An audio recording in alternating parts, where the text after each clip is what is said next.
Stop right there.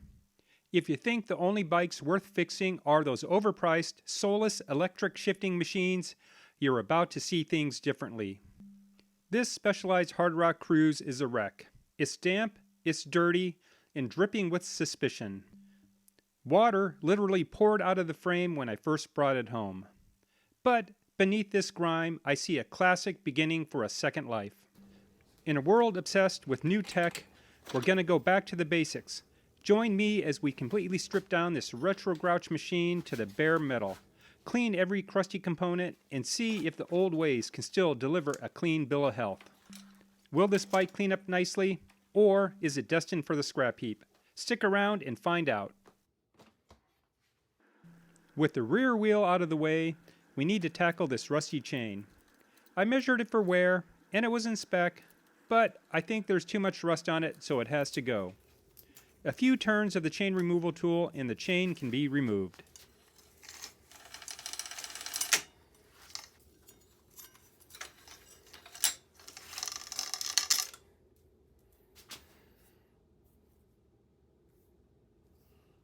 With the chain gone, we can remove this classic Suntour XC 7-speed derailleur. The XC or cross-country group was Suntour's effort to dominate the emerging mountain bike market, which was gaining popularity in the mid-80s. Suntour intentionally kept prices low, which hurt their profitability and ironically gave them a reputation, unfairly many may argue, as a manufacturer of low-end equipment. Despite that, I love these old Suntour group sets. Let's move on to the rear cantilever brakes. I love cantilevers because their wide profiles offer superior mud and tire clearance.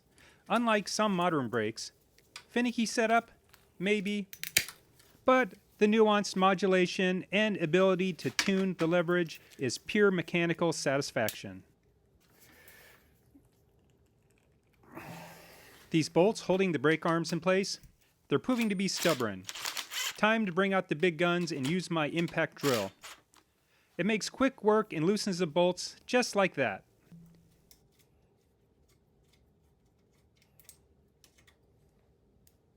When removing the brake arms, I like to zip tie the springs to the brake arm. This way, there's no chance on getting the springs mixed up.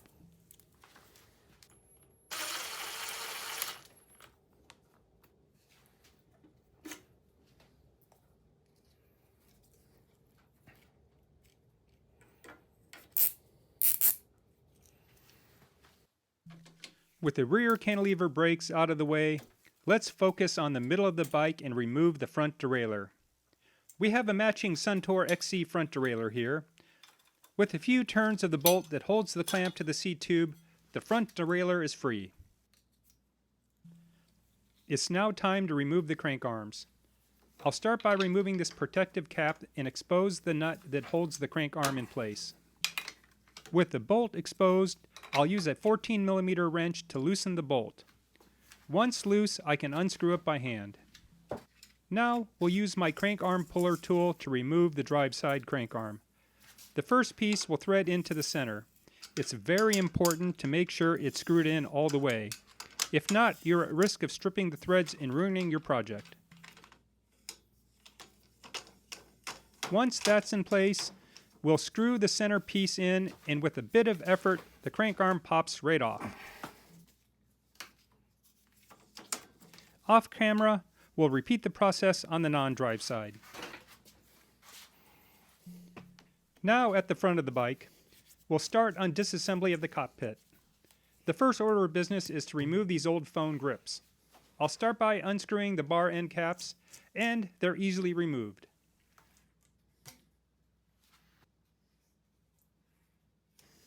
Next, I'll use a razor blade and cut off each grip.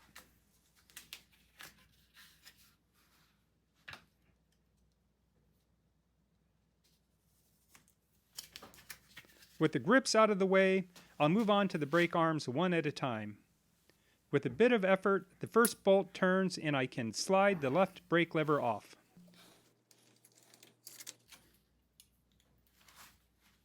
The right brake arm is a similar story, but this time I drop my Allen key. With a bit more effort, that lever is now removed.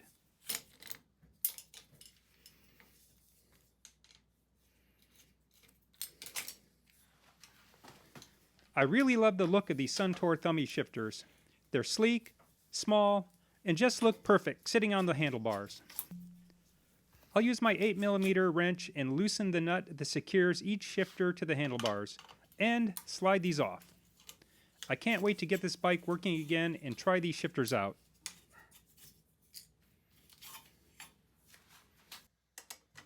On to the front of the bike. With the front wheel already removed, it's time to remove the sexy cantilever brakes from the fork. I'll make quick work of the bolts using my impact drill, remove each brake arm, and use the zip tie trick to keep the springs organized with the appropriate brake arm.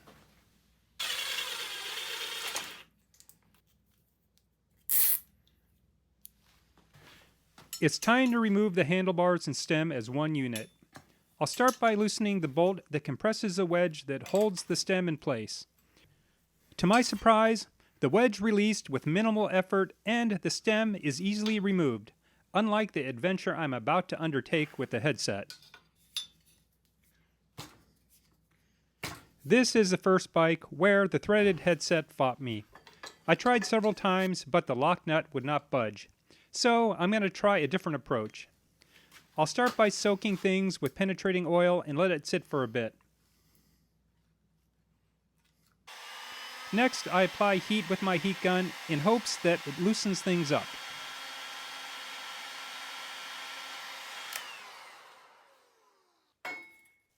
Now it's time for the moment of truth. I use my adjustable wrench and a bar to wedge between the fork. The lock nut budges. Success! Now I need to take care and remove the headset without burning my fingers.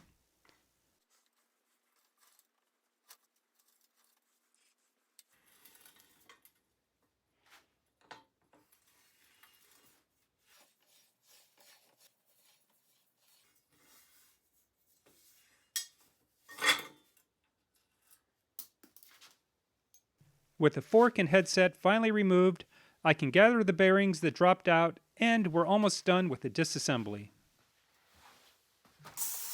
Back at the center of the bike, it's time to tackle the bottom bracket. Things are filthy, so a good scrubbing is in order so I can see what I'm working with. I'll start on the non-drive side. We'll first remove the lock ring. I'll use my notch spanner and try to get things moving.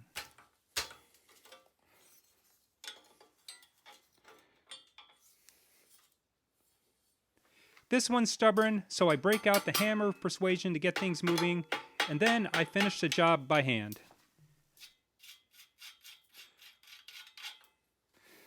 Next, we need to remove the bottom bracket cup. So, I'll use my pin spanner to gain purchase on the notches in the cup.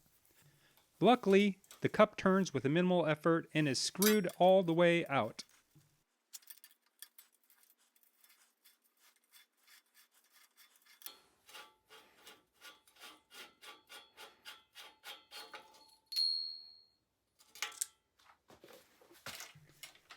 Back to the drive side so we can fight the bottom bracket cup. I start with my Park Tool bottom bracket tool, but can't seem to get good purchase on the bottom bracket cup.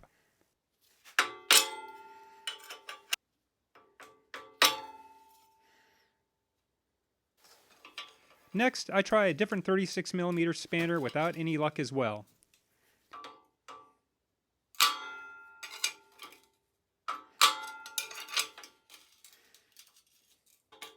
It's time for something a bit more drastic, so I remove the plastic sleeve and the drive side bearings in preparation for what's next. I start by applying heat with my heat gun for a few minutes. Then I try this wrench. I seem to be able to get good grip with these.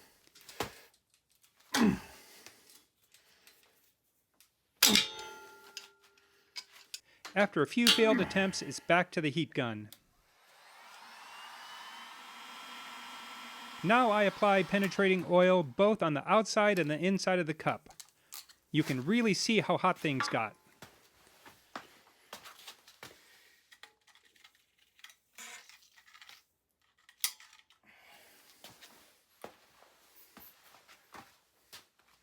A few hours later, we try again.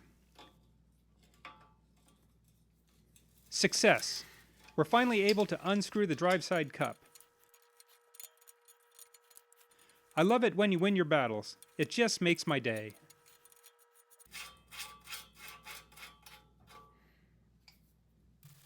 While the components are bathing in the ultrasonic cleaner, let's see if we can wake the paint up on this frame. I'll start by spraying the frame with Dawn Power Wash and agitating the dirt with a soft brush. Next, I'll wipe the frame down with a damp cloth and repeat as needed. Once the frame is clean, I'll give it a wipe with isopropyl alcohol to remove any residual grease. Next, I'll buff the paint with some automotive rubbing compound, and lastly, apply an automotive wax. The paint isn't perfect, but I think my hard work made a huge difference. If you made it this far, you're a true champion. If you enjoyed this video, show that thumbs up button some love, and subscribe for part 2 where we reassemble the specialized Hardrock Cruise.